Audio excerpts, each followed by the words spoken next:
Welcome to another episode of the one-on-one interview series. I'm your host, MNG, and today we have Brian on the show, and we're going to go talk about some things that is going to motivate you and is going to help you with your mental health, because everybody is dealing with something, no matter what you're dealing with. If you're going through child support court, you got to deal with the stress of that. If you're being sued, you got to deal with the stress of that. If you're going to work every day and you don't like your job, you got to deal with the stress of that. If social media is getting you down, you got to deal with the stress of that. There are people out there that compare themselves to people on social media. And it's one of the hardest things not to do because social media has become a very integrated part of our lives. So, Brian, thank you for coming on to the show. Tell us a little bit about yourself. Hey, MNG, thanks for having me. So I'm Brian Sachetta, the owner and author of Get Out of Your Head, which is a brand and book series that seeks to help folks overcome anxiety and depression. I got into this space as a product of personal experience, really dealing with anxiety and depression for, about a decade.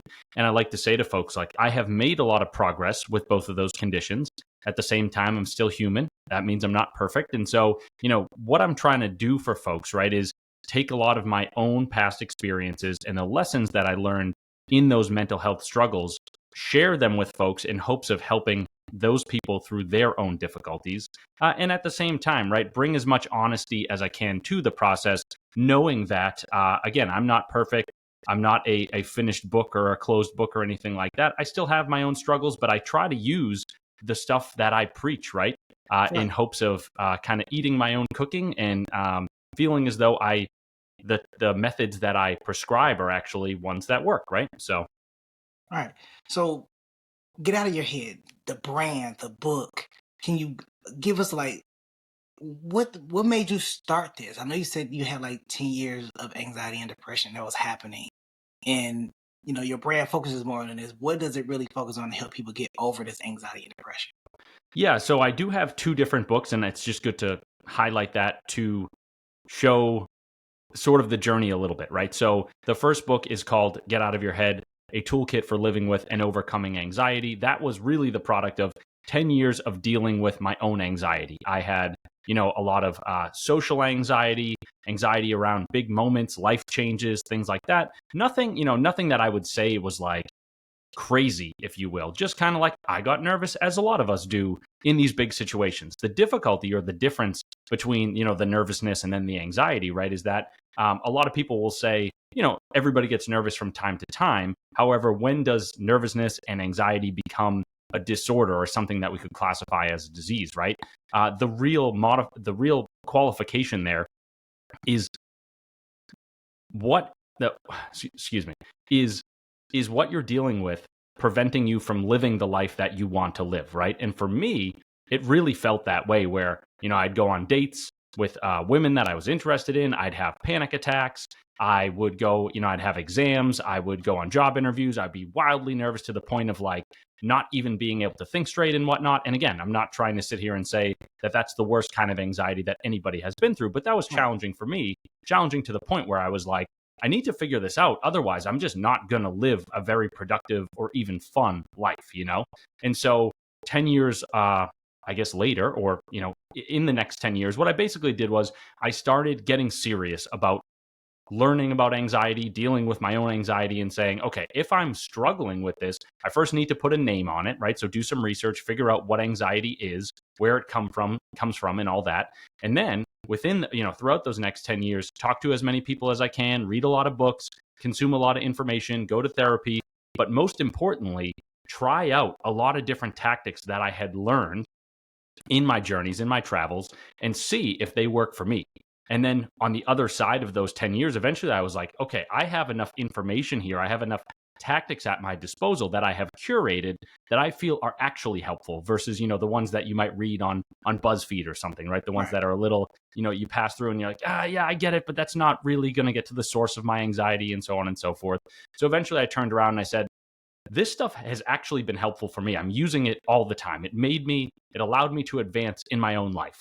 I also now realize, I've talked to a lot of people and I've just seen it in others, how difficult the battle of anxiety can be. Yes. Knowing how difficult it can be and seeing the pain and suffering it causes in others, and really understanding that firsthand, right? Me having that experience of being like, this has been tough for me. Therefore, I know how challenging it is for others and how much pain that causes. I'm like, I don't know. It's just my personal mission to alleviate as much of that pain as I can in other people. Thus began the journey of writing and blogging and podcasting and all that. The second book, which I won't spend as much time on in this answer, we can go into it further if you want later on.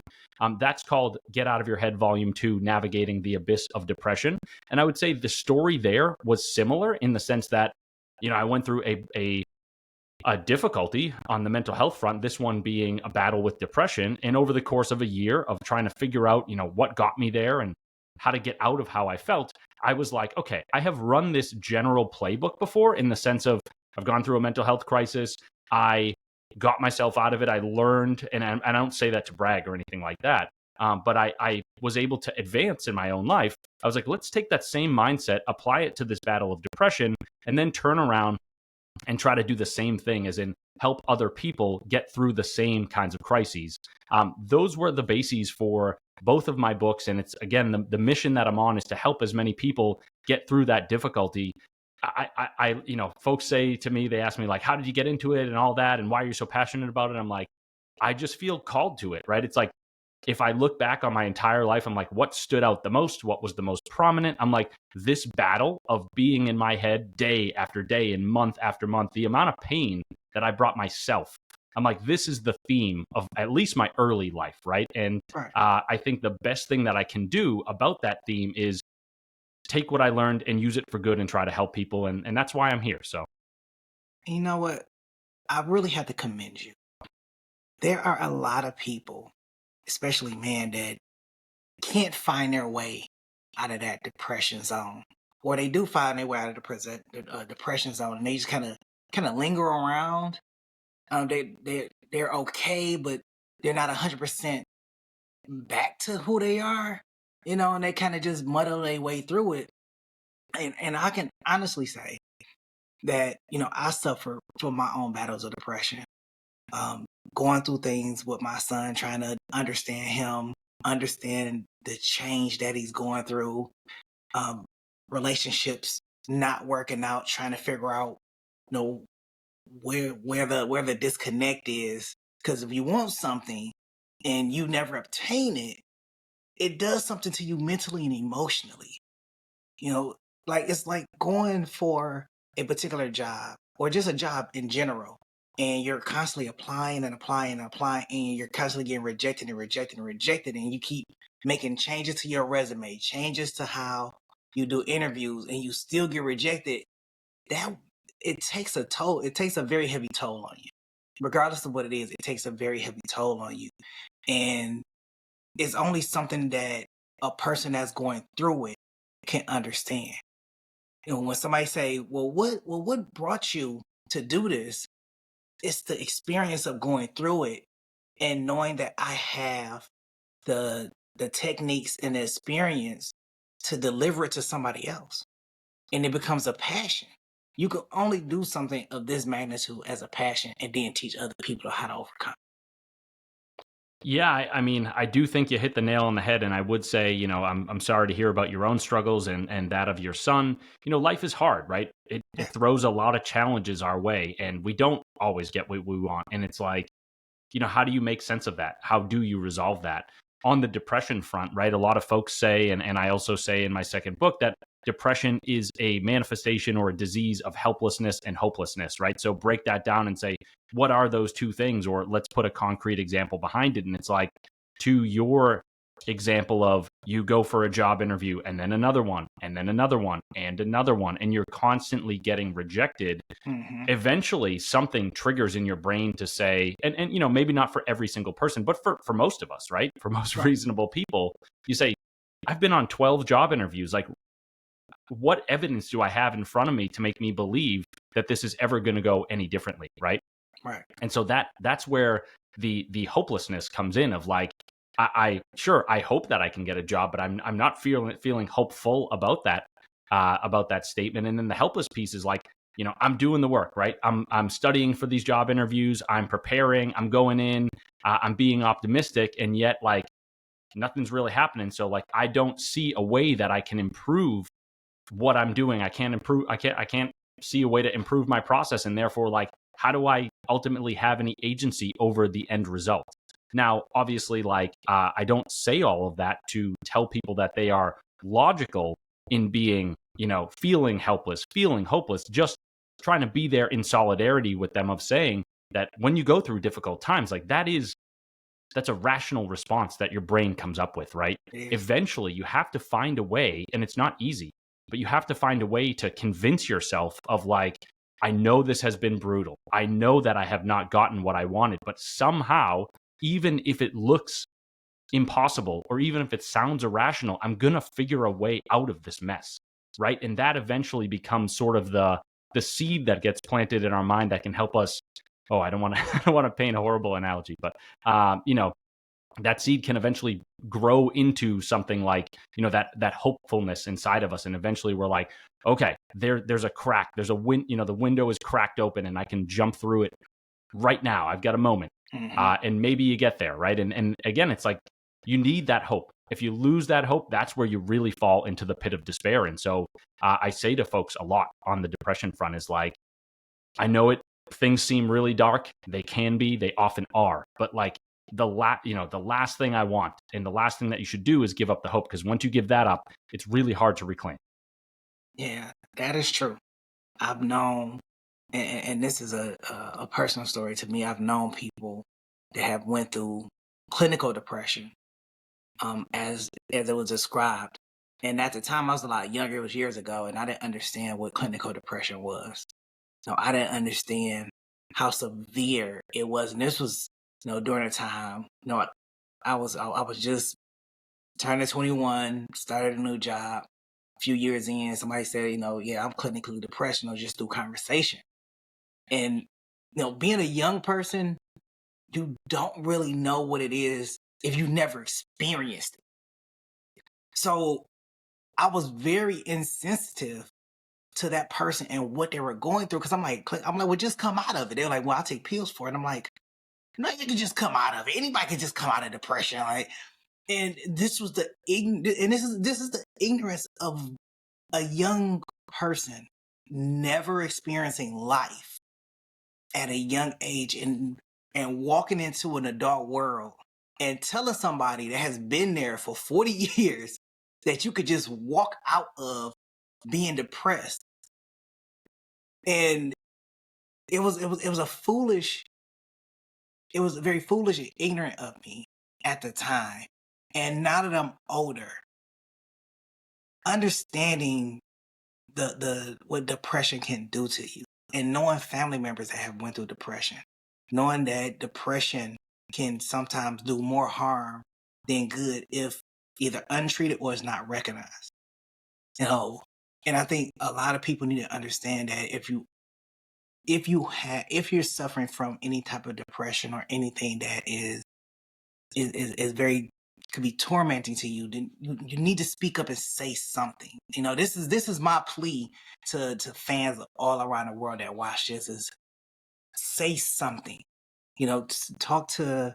I'm not saying you got to talk to a therapist, but talk to somebody. Mental health has really been on my radar since I started the podcast, because I've talked to a lot of men, and a lot of them have said that it's not as, for them, they say it's not okay to be okay. And we try to tell people it's okay to not be okay. Like, it's fine. It's fine if you have an off day. It's fine if you want to vent, and it's fine. You don't have to carry that whole burden on your shoulders. And I love the concept that you have here. Like I said, I commend you on it, and it's such a positive mission that you have out there to talk and help people get through this depression, because some people, they don't want to talk. They don't want to go and seek help. They want to sit in the corner and let it fester until it can't, until it grows and it becomes something that is uncontrollable at that point. For sure. And yeah, I mean, it really is hard, and when I come on podcasts and talk about depression, like, in some ways, there's not that much to say because it's so difficult, and we can talk about strategies and all that, but like, the most important thing is that the person feels as though they have some hope, they have some agency, and that they have a will to move forward, right? Right. You had mentioned, that you felt as though you were dismissive of somebody talking about their depression, right? Yeah. It sounds like you have uh, penalized or criticized yourself enough for that. So I don't think you need to be, any more self-critical. We all go through that to a degree, right? And I think one important thing to talk about is defense mechanisms, right? Like Mhm. in ourselves, we have defense mechanisms where, you think about it from a 21-year-old person's perspective. And I'm sure I know I've done this before as well, is, you talk to somebody who says, I've been depressed for 40 years. Part of me or you not understanding that is not having the life experience, as you alluded to. But some of it is also an unwillingness to accept the fact that that's even possible. Because Mhm. I'm not saying that it doesn't sound possible. I'm saying that if you believed that you could fall into that same pit of despair, like, what are you even to do with that notion? You know what I Right. mean? you'd be it would be horrifying. You'd be looking around every corner being like, when is a 40-year depression or funk coming for me? And so Right. I think we get to the point, right? We get that life experience where the most that we can do is just, I guess if we are dealing with it ourselves, the most that we can do is talk about it, go to therapy, learn tactics from other people, have great conversations. As you said, don't let it fester. If somebody else is dealing with it or we see it in other people, the most important thing is to just be there for them to, Mhm. provide love and support. And I think, on the, you had said like some people will kind of sit in the corner and let it fester or whatever. It's interesting because, like, in the field of psychology, it's really hard to know exactly what drives people. Like, what's going on in their heads? Is somebody actively being like, I'm going to let it fester or whatever? A lot of the times, people are just like white knuckling it and being like, this is all I know how to do. Or Right. they may say, maybe there's some belief in their psychology or in their mind that is saying it is not okay to do X, as you alluded to, right? As in, people may say to themselves, it's not okay to not be okay, or it's not okay to be okay, or whatever it is. Somebody might say to themselves, it's not okay to talk about these things. It's not okay to admit that I am struggling, that maybe you come from, a group of friends that is very macho, and they're Yeah. just like, dude, you can't express emotions, or that's what I learned in life, and that's how I learned how to survive, right? I think you eventually get pushed. I would hope that you get pushed, right? And I don't say this as in I actually want anybody to experience depression. What I'm saying is, if somebody is already experiencing depression, I would hope that the pain eventually pushes them to change those beliefs, to change that behavior, Yes. to take a look at Yes. themselves and be like, what I'm doing is not working. I don't exactly know how to change or what to change specifically, but this is a sign from my mind and from my body saying what you're doing is not leading you to where you want to go. Therefore, can't keep sailing in the same direction, got to change course? Mhm. So now, many self-help approaches exist. How does get out of your head set itself apart and offer a unique perspective?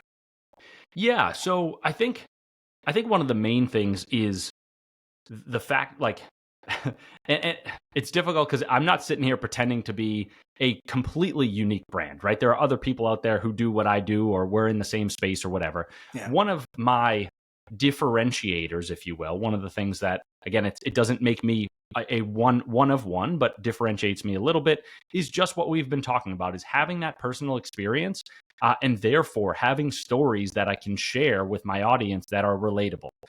No, I'm not throwing any shade or dismissing any doctor or psychiatrist or anyone like that. At the same time, uh, I think we've all been there or a lot of us have been there when we've been in a doctor's office and we're kind of like, hey, I know you want to help me, but like, you just giving me a 15-minute appointment and shoving some pills in my face is not solving the problem right now, right? True. Maybe that's a good supplement, but it's not the full holistic thing that I need.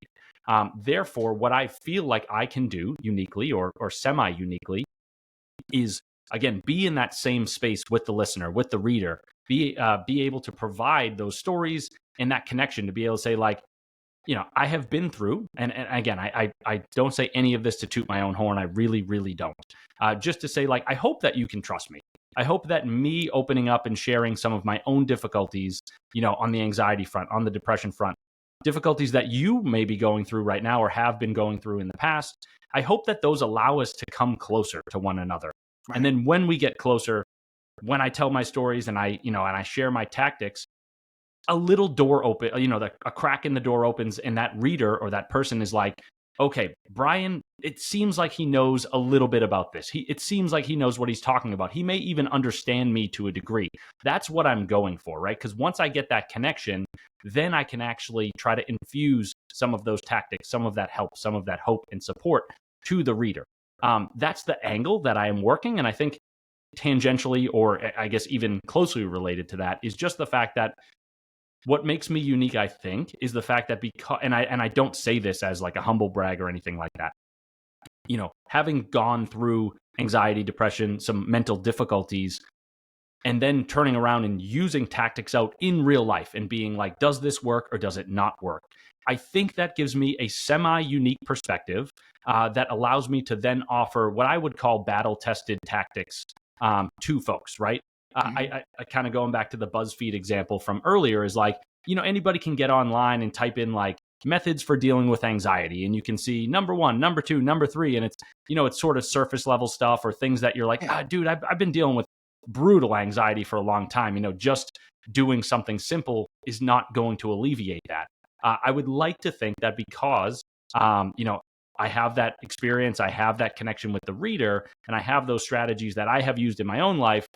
Once I get that trust, right, with the reader, they'll be able to say, okay, like if this dude has used this stuff and it has worked for him, maybe it will work for me as well. And then on my side, I'm like, I believe in these tactics because I have used them. And therefore, I hope that all comes together to, actually allow readers to make some progress with their own conditions via the content that I put out there.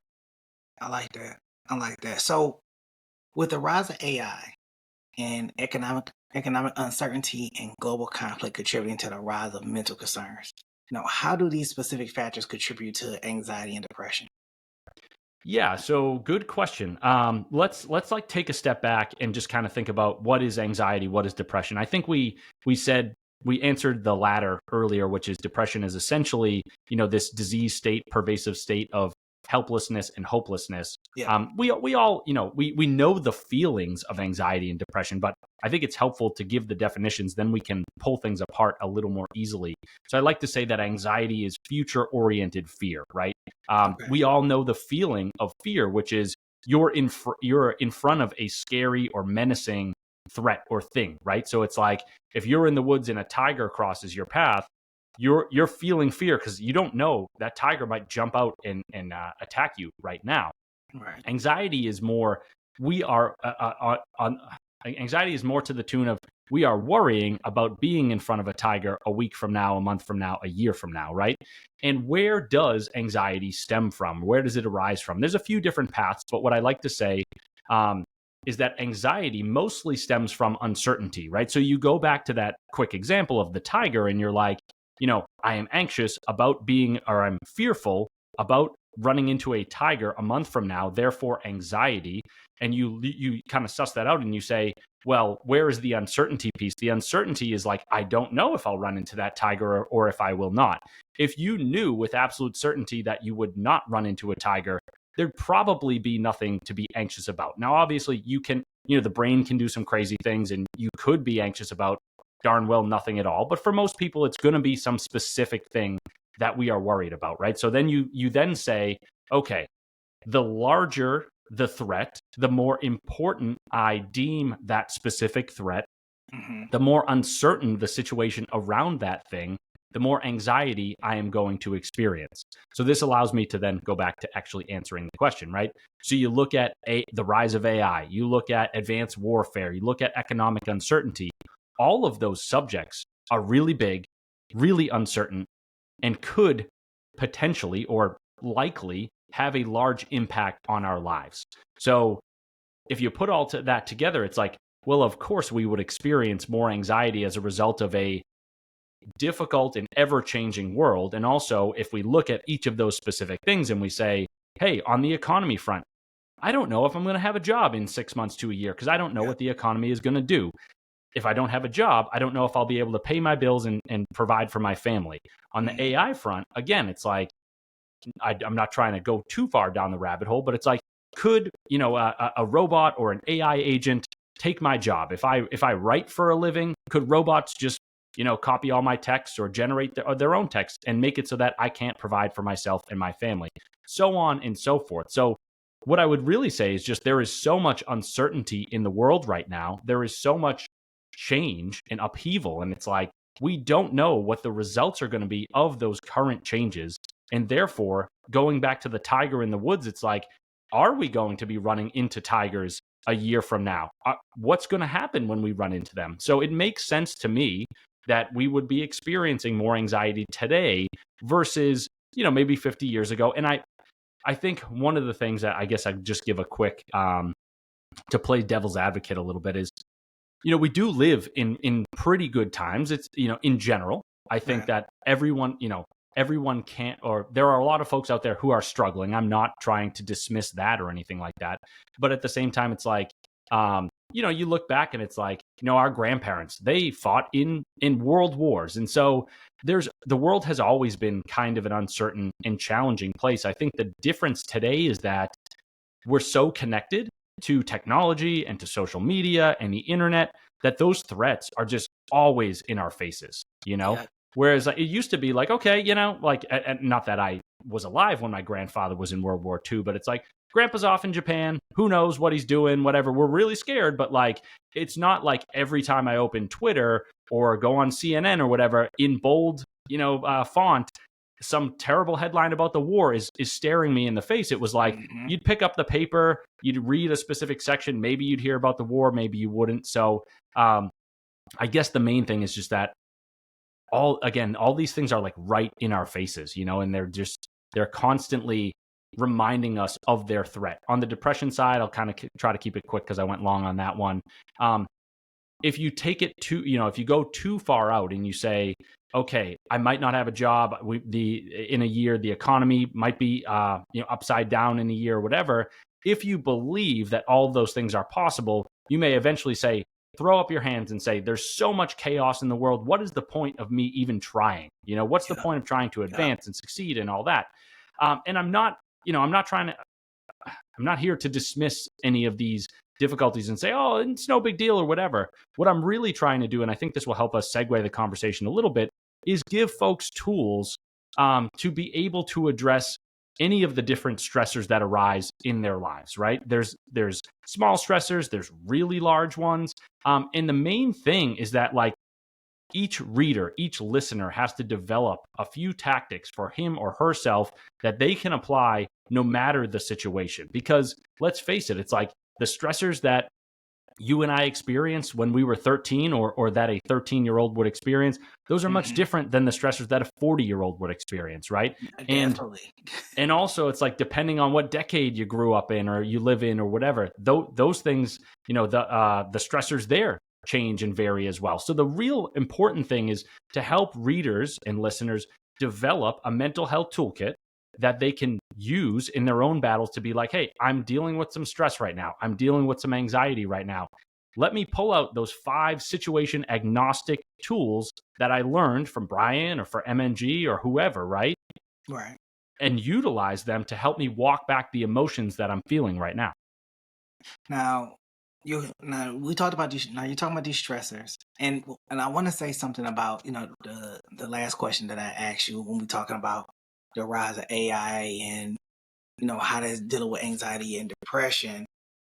I think that on so far as the depression part, that you're before the rise of AI, depression was one of the things that was there. You can get depressed from pretty much anything. I remember an article that was talking about the depression or what men were feeling when they were on Twitter, and that's what on uh dang, I can't think of the date. Tinder. When they was on Tinder, swiping left and right, and it was causing a level of anxiety and depression that was going along with it. The anxiety part was, will they reply? At what time will they reply? What I'm going to say, and what is it going to turn into? And then on the depression side is not getting a response from anybody. and going over that all over again. And the same thing can happen in real life where you go to an event and you have to network and mingle with people. I get nervous at networking events. I get anxiety at networking because it's like, okay, I don't know who I'm going to meet. I don't know if it's going to pan out. No, what if an argument ensues for whatever apparent reason?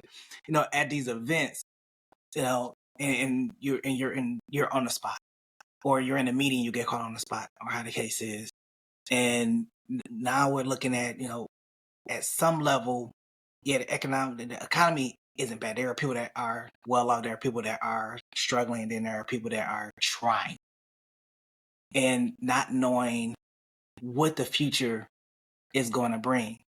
And one relatable point there, I was in a job interview and the lady had asked me, where do you see yourself in the next 5 years? And it's a typical question, a very normal question that people ask in interviews. The problem is that I couldn't effectively answer the question because it was post COVID. And prior to COVID, I can tell you 5, 10, 15 years from now what I want to do. But since COVID just kind of hit right dead smack in the middle and stopped everything, it was kind of hard to determine to say, yeah, I want to be with this organization for the next 5 years. I honestly was like, I don't know. I don't know where I'm going to be in the next 5 years because I don't know whether I'm going to be here. I don't know if we're going to have another, economic stop like we did with COVID that had happened. It was so undetermined that I realized at this moment that my thoughts of the future was so like void to say the least. It was so void, and even during that time, there was a level of anxiety, not knowing whether you couldn't go nowhere. You couldn't do anything. It gave a lot of people a level of anxiety, and it gave a lot of kids, high schoolers, that that needed some kind of um, area to kind of commune with people outside of their parents and outside of just being stuck, a level of depression that was unprecedented that nobody seen coming. With those type of economical changes, with those kind of you know um, life expectancies, and we have to adapt to those things. And you know, being able and going into the segue, being able to adapt and develop coping mechanisms to address these challenges because the world is rapidly changing around us. 10 years ago, there wasn't a big thing about social media. There wasn't a big thing about investing. There wasn't a big thing about AI. 10 years later, in 10 short years, I mean, it's not like there's been some a massive improvement to technology or anything, but there has been a drastic change in technology from the way we drive, interact, from how we socialize, from how we work. And in those changes, what we were doing 10, 20 years ago is so much different 10, 20 years later. And the coping mechanisms that you would have back then clearly or will need a little bit of changing to adapt now. So if avoiding a certain situation was a coping mechanism, avoiding now is not a coping mechanism because if it's on social media, everybody sees it. And if everybody in your area or people that sees it in your circle, what are they gonna do? They're gonna bring it to you and have a conversation about it. So you can't avoid it. So what would be the idea or the practice in a rapidly changing world to have coping mechanisms to kind of fend off or deal with um, the rapidly changing world? Yeah, so it's a good question. I think there's kind of two avenues here, right? Right. So one thing to talk about is the actual medium or situation in which you are experiencing a certain emotion, right? So to your point of, hey, I used to be able to avoid this situation, now I can't because I'm on social media.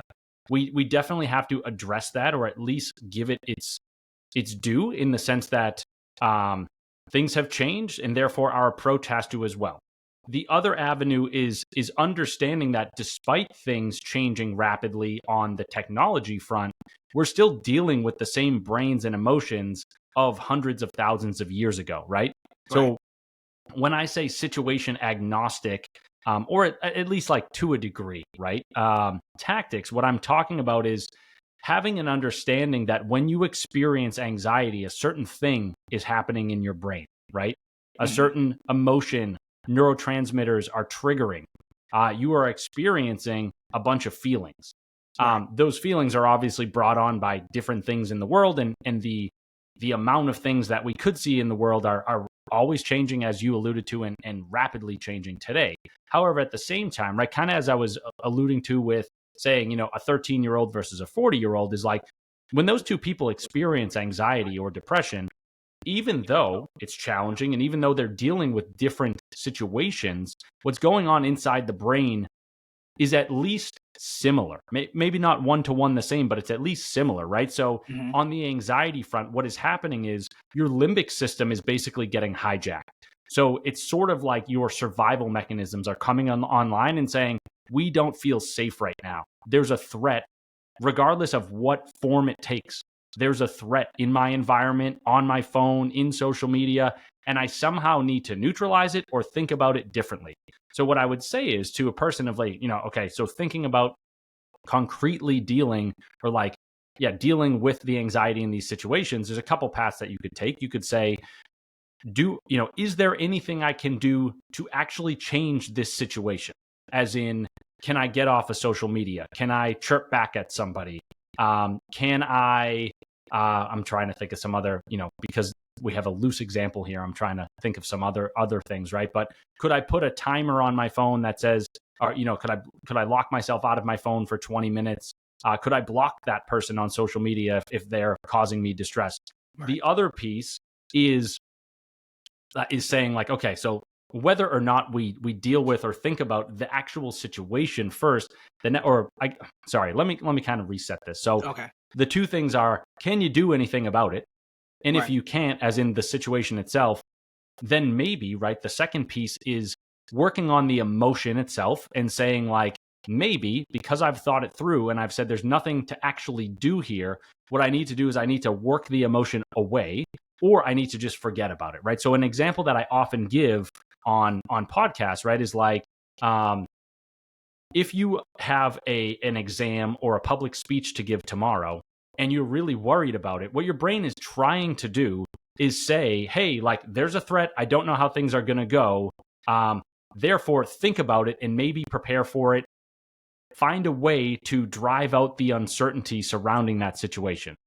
Now, what I would say, kind of taking what I just talked about a second ago and putting it towards this example would be, if you have an exam and you're anxious and you say to yourself, hey, I'm going to go study some more and feel as though I understand the material more, maybe do that for an hour and then see if you feel any more or less anxious. If you don't feel any less anxious, then I think what that says to us, right, is studying more is not going to solve this problem. Maybe and again, like maybe it works for you, maybe it doesn't. But if it doesn't, then that's an indication that there's something else going on there. And maybe all that is your brain just continuing to worry about this thing that we don't have a ton of control over, right? The exam tomorrow, and we can't influence right now. Therefore, some of the strategies, and kind of going back to the piece of dealing with the emotion, is saying, let's forget about the test right now. Let's deal with the anxiety and figuring out how to get ourselves just out of that and not even thinking about that exam. What that might mean is, calling a friend and just getting distracted in a good way from that thing that is causing you to spin the wheels in your mind. Maybe it's going for a walk. Maybe it's shooting hoops with a friend. I don't know. Hmm. The main thing, right, is like there is kind of a dichotomy between the actual stressor and then the emotions in our body. And one of the challenging things on the anxiety front is like, because we have this threat detection system in our brains, when it runs, it makes us feel as though we have to do something, right? We're like, got to study, got to go prepare more, got to go do this thing. The Yeah. issue, and I guess this helps me kind of conclude my answer a little bit better, is the issue is that doesn't always work because the thing isn't in front of us right now. And that threat detection system is more well geared towards being able to fight with or flee from a present threat, right? And a math test tomorrow is not present just yet. So therefore, it's like when you find yourself in those situations, even though your brain is constantly gnawing away at you and being like, study more, turn the wheels in your mind, get even more worried about it, think it over, chew it over yet again. It's almost like a shortcoming in that process. And eventually you run that playbook so many times where you're like, I've done 100 math exams. Every time I have an exam, I get nervous. I go to do something, or I think I need to do something, and I'm stewing over the math exam again and again and again, and it doesn't get me anywhere. So after having done it 100 times, I've learned that what I need to do is trust myself that I have put in the work. And then once I get to that point of feeling as though I have done that work, get my mind off it entirely and just wait for the exam to come. Or maybe that's the wrong way of putting it exactly, but saying do the work and then put it out of your mind. And whenever the math exam arrives, it arrives. You can confidently trust yourself that you have done that work. And all of those things, I think, will help you, mitigate some of the anxiety. Obviously, a bit of a long-winded answer on that one, but does that make sense? Does that kind of go with what I was trying to say earlier in terms of separating the situation from the emotion, and the fact that even though we're in all these different situations, the emotions and what's happening in the brain is usually pretty similar, because our brains, from an evolutionary standpoint, are like 100,000, 300,000 years old. Right. Now, it makes perfect sense. As you said, you have to separate the situation from the emotion, because the emotion is just what I would compare it to, or how I would look at it is, sometimes a situation happens and you react to it emotionally, and that emotion can sometimes get you into trouble, or it can completely spiral you out because you haven't looked at the situation from a standpoint without the emotion to make a reasonable reaction to it. But your emotions is the first thing to go before the logic kicks in. Yeah, I think that's a nice way to put it. And the emotion becomes its own problem, sometimes disconnected from the original stimulus. Yes. So now, knowing all of that, what message can we provide to can we offer our listeners to empower them in the situation that they're in? Either they're in, they have surpassed, or they feel like they're going into. Yeah, so two pieces here. The first is more of a high level, me just saying that my heart goes out to folks who are struggling with these things. I would like them to know that things can get better, and they often do. It just sometimes takes time. So I would ask folks that, and I'm not like, I get it. It's so hard to be in that situation. I guess all I'm saying to folks is, as hard as it is, and as difficult and as bleak as things look right now, hold on to that hope that things could change, because they probably will. It might just take some time. The more in the weeds, or the more concrete thing would be, getting curious about, if you can, and again, I know it's difficult, getting curious about the anxiety or the depression or whatever it is that you're struggling with, right? Sometimes people will maybe like crudely say, hey, if your dog just died, if you just lost your home and your spouse left you, like, of course you'd be depressed, And again, it's like, it's not always meant to be that crude, but the through point there is that when a lot of bad things happen in your life, your brain is just going to have a natural reaction to them. And so maybe, right, get a little bit curious about your current plight. Say, I've been feeling anxious. I am anxious. I've been feeling depressed. I am depressed. Whatever your state is right now or has been. Think about what might be driving those things. And I'm not trying to put too much work or too heavy of a burden on the listener. If it makes a lot more sense to go work through this with a therapist, then I certainly welcome you to do that. Yeah. And I would recommend it. Yeah. But if you're like, hey, therapy is not available to me, it's not accessible, it's not affordable, whatever it may be, just start to think about those things, right? And again, going back to the example of like, hey, all these bad things just happened to me. Maybe 3 catastrophic losses didn't just happen to you, but maybe you're like, hey, I've been in a job for a really long time where there's no upward mobility. I don't enjoy it. I don't see a path forward. I feel as though I'm stuck in it for the rest of my life, and I just don't know where else things are going to go. Maybe you've lost as a result of that. Maybe you've lost your sense of hope, of excitement, of feeling as though there is a better tomorrow. So, maybe do some journaling, maybe just think to yourself. It doesn't necessarily need to be like, on the most introspective level ever, or like it doesn't need to be a vision quest or anything. Just think about where you're at in your life and be honest with yourself and say, hey, maybe I'm feeling a little down because I didn't get that job. Maybe I'm feeling down because I don't know what the future holds. I don't know like where I should turn next.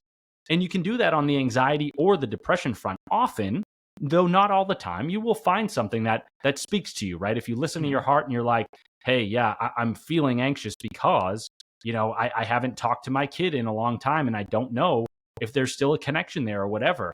I'm not saying that is then easy to then go resolve, but at least you've identified the problem.